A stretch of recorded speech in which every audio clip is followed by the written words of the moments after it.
नमस्कार प्रिय विद्यार्थियों, आपका आज की इस ऑनलाइन कक्षा में बहुत बहुत स्वागत है। मैं सूर्य प्रकाश पारिक, सहायक आचार्य हिंदी साहित्य, श्री शिवचरण माथुर राजकीय महाविद्यालय मांडलगढ़, आपकी इस कक्षा में स्वागत करता हूं। जैसा कि हम देख रहे हैं कि अभी हम सभी कक्षाओं के लिए अलग अलग अध्ययन कर पा रहे हैं।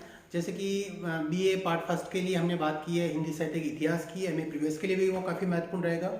और इसी ढंग से हमने BA पार्ट थर्ड के लिए आधुनिक काल हमने पढ़ा है, आधुनिक काल की जो प्रमुख प्रवृत्तियां हैं उनके बारे में हमने पढ़ा है। कुछ काव्य शास्त्र भी हमने पढ़ा है।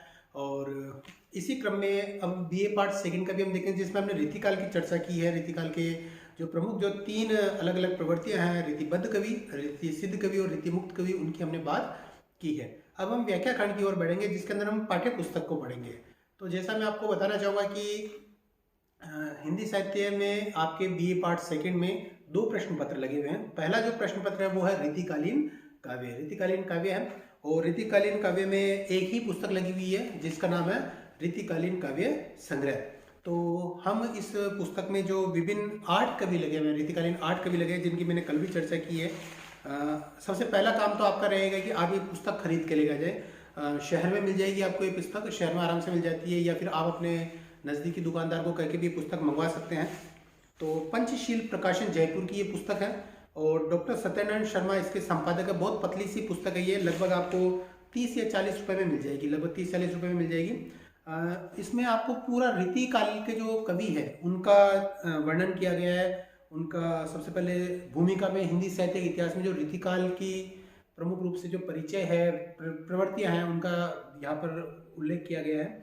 उसके बाद में 8 कवि दिए गए हैं इसके अंदर। तो जैसे केशवदास, बिहारी, गणानंद, देव, सेनापति, महाकवि भूषण और मतीराम रंद, ये जो 8 कवि इसके अंदर दे रखे हैं। तो हम इनको श्रेणीवार ढंग से अलग अलग पद के अनुसार इनका अध्ययन करेंगे। आज हम शुरुआत करेंगे बिहारी की, महाकवि बिहारी जी की। बिहारी सतसई के बारे में हमने कल चर्चा की थी कि किस ढंग से ये देखिए बिहारी सतसई जिसमें 713 दोहे हैं। तो हमने कल देखा था कि किस प्रकार से बिरजा राजा जय सिंह को रनिवास से बाहर निकालने में बिहारी के एक दोहे ने अपनी भूमिका निभाई थी। बिहारी के दोहे आज भी उतने ही कारगर है। जैसे कि कहा गया कि सतसैया के दोहरे जो नावक के तीर, देखने में छोटे लगे घाव कर रहे गंभीर। तो ये जो दोहे हैं वो आज भी पढ़ने पर उतना ही घाव करते हैं। भक्ति, श्रृंगार और नीति की त्रिवेणी के रूप में बिहारी सतसई काफी प्रसिद्धि रखती है। तो आइए हम आरंभ करते हैं, श्री गणेश करते हैं रीतिकालीन काव्य संग्रह में दूसरे अध्याय। ये पुस्तक ले आइएगा। अगर फिलहाल अगर ये पुस्तक नहीं है तो ये नीचे एक लाइन चलेगी। मैं थोड़ा एडिटिंग करने का प्रयास करूंगा कि नीचे आपको दोहा मिल जाए और उस समय पे मैं उस दोहे का अनुवाद करूंगा। तो अपनी पुस्तक निकाल लें और मेरे साथ साथ चलें। हम जिस कक्ष की तरह ही बैठेंगे और मेरा प्रयास रहेगा कि अभी जो कालखंड चल रहा है जिसमें आप महाविद्यालय में नहीं आ पा रहे हैं, तो मैं प्रयास करूंगा कि आप घर पे बैठे हुए अपना अध्ययन कर सके। तो आरंभ करते हैं हम सतसई से चयनित अंश। तो ये देखिए इस ढंग से ये आरंभ होता है और ये देखिए बिहारी, और इस ढंग से बिहारी जी का सबसे पहले परिचय है। परिचय में हमने कल बात कर ली थी कि 1555 ईस्वी में उनका जन्म हुआ था और 1664 ईस्वी में उनकी मृत्यु हुई थी।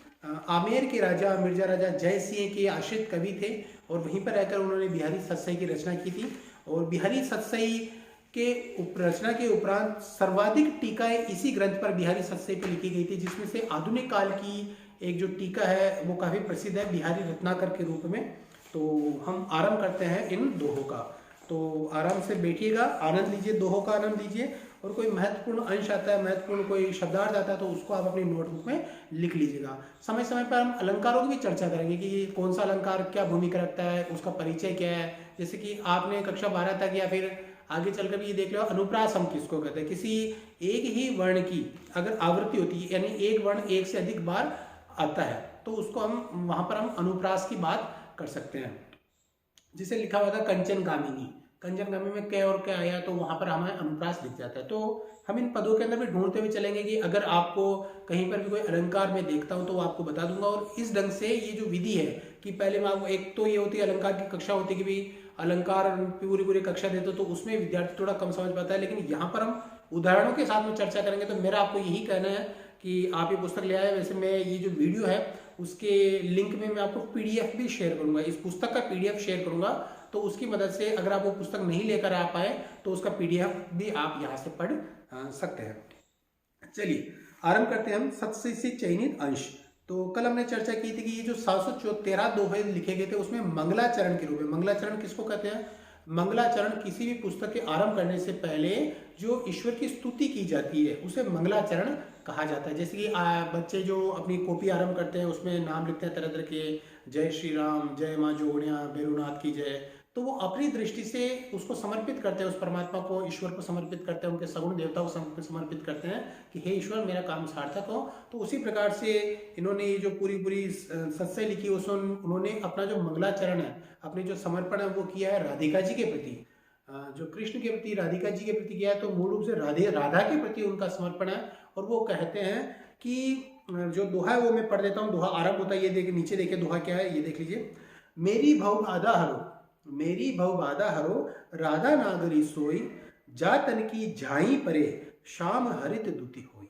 तो देखिए राधा जी से अनुरोध किया गया है। बिहारी एक भक्त के रूप में भी है।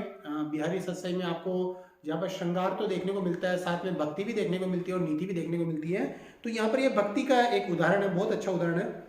और भक्ति के साथ में ये देखिए बहुत सुंदर काव्य कला का भी उदाहरण है, क्योंकि इसके अंदर अलग अलग शब्दों से श्लेष का काफी प्रयोग हुआ। तो किस ढंग से, किस मधुरता के साथ में ये दोहा रचित हुआ देखिए। सबसे पहले अगर इसको आप दो ध्यान से देख लीजिए तो मैं आपको दोहा की बात करना चाहूंगा। सारे के सारे हम काव्य सौंदर्य को लेते हुए चलेंगे। तो ये जो भाषा है वो ब्रज भाषा है, अच्छे ढंग से ध्यान में रख लें कि रीतिकाल में सबसे महत्वपूर्ण भाषा ब्रज भाषा ही रही थी और बिहारी जी ने अपनी बिहारी सत्सई ब्रज भाषा में लिखी थी। ठीक है, पहली बात यहाँ पर आती है। दूसरी बात है कि ये दोहा छंद है। अभी देखिए दोहा छंद होता क्या है। दोहा छंद ये होता है कि एक कोई पंक्ति है, जैसे कोई एक कविता हो गई जिसको आप मैं समझा सकता हूँ कि दोहा है, तो दोहा में 4 चरण होते हैं। ये देखिए पहला चरण है मेरी भव बाधा हरो, दूसरा चरण है राधा नागरी सोई, जा तन की झाई परे, शाम हरित दुति होई। ठीक है, तो मेरी भव बाधा हरो ये एक चरण, राधा नागरी सोई ये दूसरा चरण, जा तन की झाई परे ये तीसरा चरण, शाम हरित दुति होई ये चौथा चरण। तो ये कुल मिलाकर 4 चरण है। ठीक है, अभी 4 चरणों की ये विशेषता है। दोहा की क्या विशेषता है कि पहले चरण में जो मात्रा होती है वो होती है 13, दूसरे चरण की मात्रा होती है 11, तीसरे चरण की मात्रा वापस होती है 13 और चौथे चरण की मात्रा होती है 11। 13-11 का जो मेल होता है उसको हम दोहा कहते हैं। और जो अंतिम मेरी भव बाधा हरो राधा नागरी सोई, तो इसके अंदर जो अंतिम जो है उसका गुरु और लघु होता है। अब ये गुरु और लघु क्या हो गया, इसको भी थोड़ा संक्षेप रूप में हम समझ लें छंद शास्त्र के रूप में कि ये देखिए मात्रा होती है कि ए ई यानी लघु ई, जिसको छोटी भी कह सकते हैं, ए ई उ, ये तीनों एक मात्रा, ये जो तीनों वो एक एक मात्रा वाले और बाकी जितने भी स्वर है वो सारे बहु मात्रा वाले हैं। तो मेरी के अंदर क्या आता है, ए आता है, तो ए 2 मात्रा वाला हो गया। री यानी ये भी 2 मात्रा होगी। भव के अंदर भी ए आता है और वह में भी ए आता है, तो एक एक मात्रा हो गया। भव बाधा के अंदर बा भी आ वाला है और धा भी आ वाला, तो ये 2 मात्रा वाले हो गए। तो इस ढंग से अगर हम देखेंगे तो मेरी भव बाधा हरे को गिनती करेंगे तो ये 13 मात्राएं होगी, उसके बाद में 11 मात्राएं, फिर से 13 मात्राएं और उसके बाद फिर से 11 मात्राएं। तो अब आप समझ चुके होंगे कि दोहा किसको कहते हैं। और बिहारी जी ने जो लिखा है वो दोहा छंद में ही लिखा है। तो पढ़ते हैं मेरी भव बाधा हरो, कि वो राधा जी से प्रार्थना करते हैं कि हे राधा जी, हे राधे रानी, हे राधिका जी, मेरी जो सांसारिक जो बाधाएं हैं, मनुष्य की जो सांसारिक बाधाएं हैं, कि इन बाधाओं को आप हरण कर लें, उन बाधाओं को आप समाप्त कर दें। ये जो मेरे सांसारिक कष्ट उनको आप समाप्त कर दें। राधा नागरी सोई, हे राधा जी, हे चतुर नायिका जी, आप जो ऐसी चतुर नायिका है, सोई ऐसी चतुर नायिका है राधिका जी जो मेरी सारी बाधाओं को दूर करे।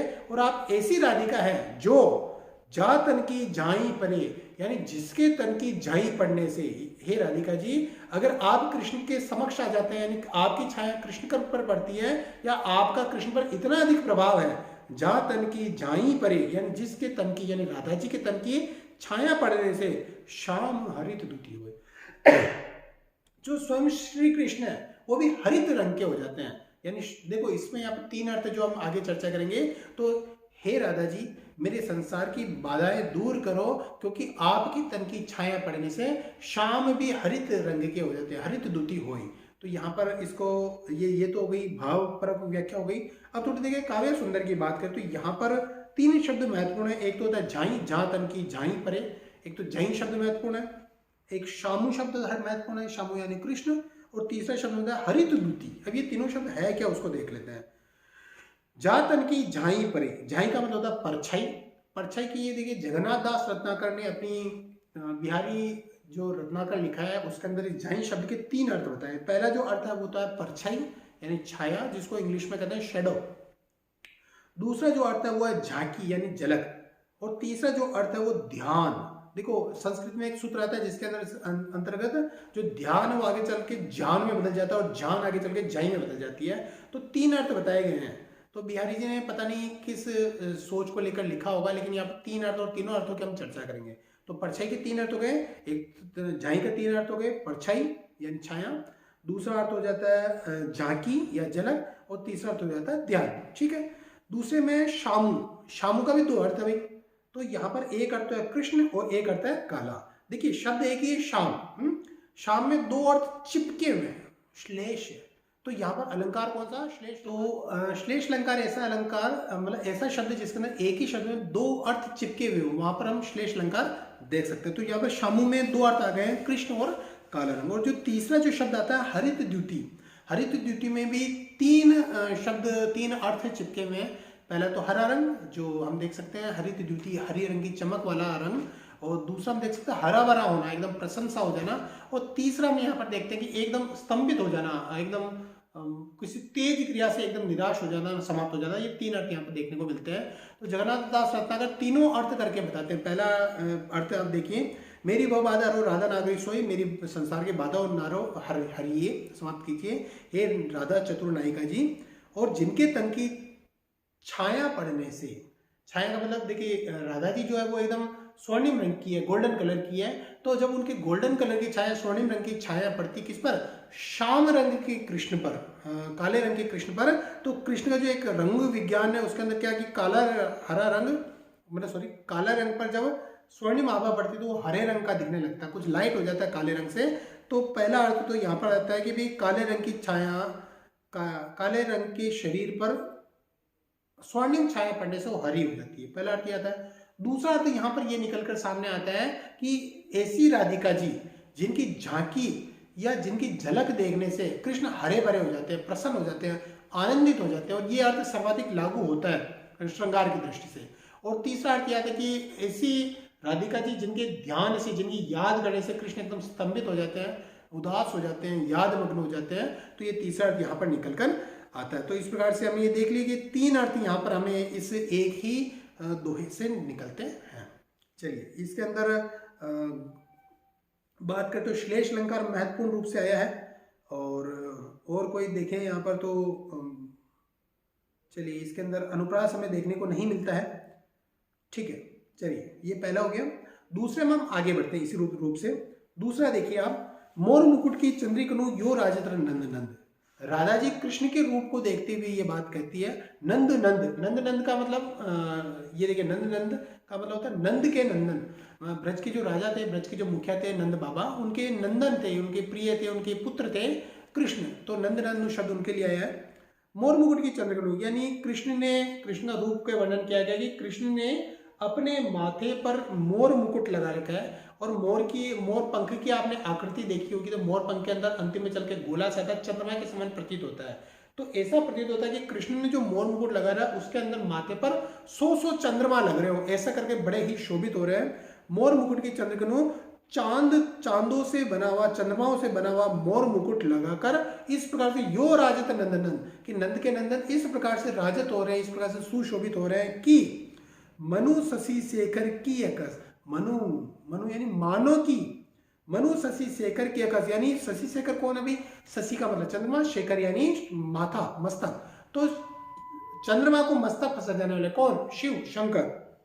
मनु शशि शेखर की अकस किए शेखर सचिन, मानो कि शशि शेखर की अकस यानी होड़ करने के लिए स्वयं कृष्ण ने अपने शेखर पर यानी अपने मस्तक पर 7 चांद यानी 100 चांद सजा लिए हो। देखिए कितना सुंदर वर्णन किया गया है। इसके अंदर एक अलंकार हमें सामने दिखता है, मनु शशि शेखर। मनु का मतलब मानो।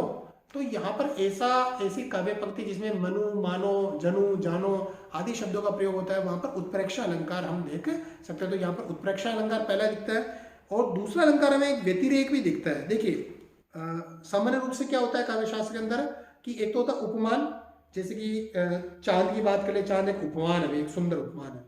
और इधर है कोई नायिका का मुख है। तो अगर हम कहते हैं कि चांद, इस नायिका का मुख उस चांद के समान है, तो उपमान वो हो गया और उपमेय ये हो गया, छोटी चीज ये हो गई और बड़ी चीज से उसकी उपमा कर दी। यहाँ पर उपमा अलंकार होता है, सामान्य रूप से तो ये उपमा अलंकार हो गया। लेकिन ऐसी स्थिति में उपमा का एक रूप है, अगर उपमेय यानी छोटी चीज को, यानी कृष्ण का जो मुख है जिसके माथे पर उन्होंने चंद्रमा लगा रखे हैं, तो अगर छोटी चीज को किसी बड़ी चीज से भी बढ़कर बता दिया जाए तो वहां पर वो व्यतिरेक आता है। तो यहाँ पर व्यतिरेक आया कि भाई कृष्ण ने अपने माथे में मोर मुकुट लगा रहा है, तो ऐसा लग रहा है कि कृष्ण के माथे पर तो 100 चंद्रमा है और शिव के माथे पर तो बेचारे पे एक चंद्रमा ही है। इस प्रकार से कृष्ण को उनसे बढ़कर बताया गया, कृष्ण के रूप को बढ़कर बताया गया, तो इसलिए यहाँ पर व्यतिरेक देखने को मिलता है। और यहाँ पर शशि शेखर मोर मुकुट के अंदर अनुप्रास देखने को मिलता है। मैं जिसे मोर के अंदर आप कहेंगे, एक थोड़ा समझ लीजिए कि मोर में शब्द मो है, लेकिन जो वर्ड है वो मैं है, मुकुट में भी मैं ही या ऊ की मात्रा लग गई है ना। नंद नंद करके इस प्रकार से दो प्रकार से आया है। मनु शशि शेखर, इसके अंदर भी अनुप्रास आएगा कि यह शेखर सतचंद, यहाँ पर भी अनुप्रास में देखने को मिलता है। तो तीन अलंकार इसमें निकल कर आते हैं। व्यतिरेक है, दूसरा हम देखें यहाँ पर बात करें तो अनुप्रास अलंकार भी देखने को मिला है और उत्प्रेक्षा अलंकार देखने को मिला है। चलिए अब तीसरा हम देखते हैं। तीसरा है आपकी स्क्रीन पर, ये रहा तीसरा जो दोहा है वो देखिए, तंत्रीनाद कवित रस सरस राग रतिरंग। देखिए चार कार्य बताए गए हैं इसमें। पहले तो मैं आपको बता देना चाहूंगा कि किसी भी कार्य की सफलता के लिए आपका उसमें डूब जाना जरूरी है। कई ऐसे व्यक्ति होते हैं जो सामान्य रूप से अध्ययन करते हैं, कभी किसी एग्जाम की तैयारी कर रहे होते हैं, सामान्य रूप से अध्ययन करते हैं, थोड़ी बहुत पढ़ लेते हैं, थोड़ा बहुत दूसरा काम भी कर लेते हैं, तो मैं शर्त या कह सकता कि उनका कभी भी चयन नहीं होता या फिर कभी वो सफलता प्राप्त नहीं कर सकते हैं। सफलता भी होना चाहिए। चार चीजें दे रखी ना, तंत्रीनाथ कवित सरस राग रतिरंग। मैं कहूंगा सफलता का आनंद, सफलता का आनंद भी तभी आता है जब आप पूरी तरह से उसमें डूबते हो। अगर आप उसमें आधे डूबे तो आप डूब जाओगे, और अगर आप उसमें पूरे डूब गए तो आप उसमें पार हो जाओगे। एक उदाहरण के रूप में मैंने समझाया, तो ये देखिए तंत्रीनाद, तंत्रीनाद यानी तारों का नाद, यानी तंत्री का मतलब होता है वीणा, तो यानी वीणा का नाद, तंत्रीनाद, कवित रस काव्य का रस, और सरस राग सुंदर, कहीं पर राग रागिनियां हो रही है, कहीं पर गीत संगीत हो रहा है तो उसके लिए रति रंग यानी प्यार का रंग। ये जो चार चीजें इस प्रकार से बताई गई है, इन चार चीजों में अगर आप अपना सर्वांग डुबाओगे, पूरी तरह से डूब के जाओगे पार, तभी सफलता मिलेगी, तभी पार होगे। डूब के जाओगे तो पार होगे। देखिए कैसा एक विरोधाभास अलंकार इसमें देखा गया है कि भाई पार करने वाला डूबेगा तो पानी के रूप में, तो ये बात सामान्य रूप से आती है, लेकिन ये जो चीजें ऐसी है कि उसमें आप डूबोगे तो ही पार होगे। तो क्या होता है आगे, अगली लाइन देखिए, अनबूढ़े बूढ़े, यानी जो डूबा नहीं वो डूब जाएगा। आप अगर कोई ऐसा आनंद है उसमें, अगर आपने खुद को पूरी तरह डुबोया नहीं, तब तो आप उसका आनंद ले पाओगे, यानी डूब जाओगे। अनबूढ़े बूढ़े तरे जे बूढ़े सबम, तरे यानी वही तर पाएगा, वही पार हो पाएगा जो अपना सर्वांग इसमें डुबा देता है, तो वही उसको पार कर सकता है। तो इसके अंदर स्पष्ट रूप से देखने के लिए हमें इसके अंदर विरोधाभास अलंकार देखने को मिलता है। इसमें भी अनुप्रास की एक झलक देख सकते, देखिए राग रति रंग के अंदर यहाँ पर हमें रह की दिख रही है, तो इसके अंदर भी अनुप्रास देखने को मिलता है। चलिए अगला नेक्स्ट आपके स्क्रीन पर, कीने हो कोटिक जतन। एक गोपिका की बड़ी बुरी स्थिति हो रही है। एक गोपिका जो कृष्ण के प्रेम में पूरी तरह से डूब चुकी है, अब वो अपने मन से डूबी है, उसे आनंद भी आ रहा है, लेकिन वो बड़ी मजबूर हो चुकी है अपने मन से कि वो कभी कृष्ण बांसुरी बजाते हैं तो उसको दौड़ के जाना पड़ता है, अपने घर परिवार वालों से भी छुपा के रखना पड़ता है, तो बड़ी मजबूर हो गई है। और वो चाहती है कि भाई अब मैंने खूब जतन कर लिया, वो अभिनय कर रही है बताने का कि मैं कृष्ण से छुटकारा पाना चाहती हूँ और मैंने इसके लिए जतन भी किए हैं। क्या कहती है वो, देखिए, कीने हो कोटिक जतन, कि मैंने इसके लिए कितने करोड़ों जतन कर लिए, कितने करोड़ों प्रयास कर लिए। कीने हो कोटिक जतन, अब कहीं काढ़े कौन, अब इसको कौन निकालेगा। इस मैंने कृष्ण में अपना जो मन डूब गया उसको निकालने के लिए खूब प्रयास कर लिए, लेकिन अब उसको किस प्रकार से मैं निकालूं। मोह मन मोहन रूप मिली, मेरा मन मोहन के रूप में मिल गया है, और इस प्रकार मिल गया है जो पानी में लोनू। पानी में लोनू का मतलब जल के अंदर जिस प्रकार से नमक घुल जाता है, तो मेरा मन भी कृष्ण के रूप में इस प्रकार से घुल गया है कि अब मैं कितना भी प्रयास कर रहा हूं लेकिन ये निकल नहीं पा रहा है। देखिए कितने सुंदर व्याख्या की है इसके अंदर। तो ये देखिए, किने हो कोटिक जतन, अब कहीं काढ़े कौन, मैं किस प्रकार से इसका निकालूं।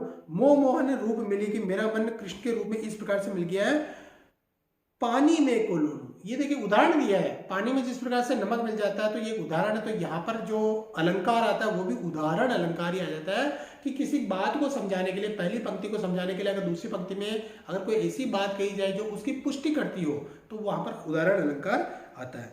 अनुप्रास भी दिखाई दे रहा है, देखिए मो मन मोहन, तो यहाँ पर मैं मिली, ये इसको भी आप ले लेंगे। और कही काढ़े कौन, कही काढ़े कौन, कोहे हु कोटिक जतन, स्पष्ट रूप से अनुप्रास अलंकार देखने को मिलता है। चौथा आपने देख लिया। पांचवा देखिए, पांचवा इस प्रकार से, अरे हंस या नगर में। अब देखिए ये बड़ा व्यंग्यात्मक रूप से कहा गया है। देखिए बिहारी जी का आमेर में बहुत अच्छा सम्मान था, राजा जी भी खूब महत्व देते थे, मिर्जा राजा जय सिंह भी खूब महत्व देते थे। और कभी कहा जाता है कि कभी कोई ऐसी चोट लग गई उनके हृदय पे कि भाई उनका अपमान हो गया। कभी हृदय होते हैं जो काफ़ी मतलब सॉफ्ट होते हैं, काफ़ी कोमल होते हैं, तो उनके मन पर कभी कोई चोट लग गई होगी और उनको लगा होगा कि मेरा यहाँ पर अपमान हो गया, तो वो इस ढंग से बात लिखते हैं। क्या कहते हैं कि ये तो एक ऐसी जगह है जहाँ पर विद्वानों यानी सज्जनों का सम्मान नहीं होता, दुर्जनों का सम्मान होता है।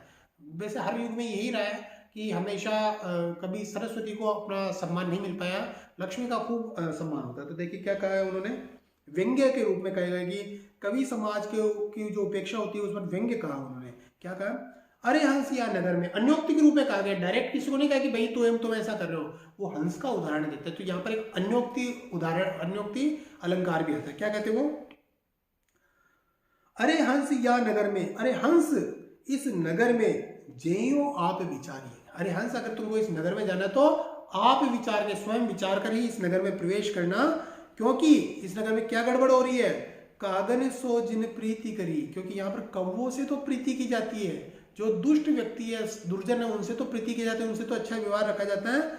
करी कोकिल दर्श बिडारी, बिडारी यानी बुला दिया जाता, उपेक्षा की जाती, कोकिल यानी कोयल, दर्श बिडारी यानी कोयल को पूरी तरह से बिडार दिया जाता है, भुला दिया जाता है, उपेक्षा की जाती है। इसलिए हे हंस अगर तुमको इस नगर में जाना तो बहुत ही सोच विचार करके ही जाना चाहिए, अन्यथा इस नगर में प्रवेश करने की कोई आवश्यकता नहीं है। देखिए कितना सुंदर तरीके से बिहारी जी ने इस बात को कह दी है।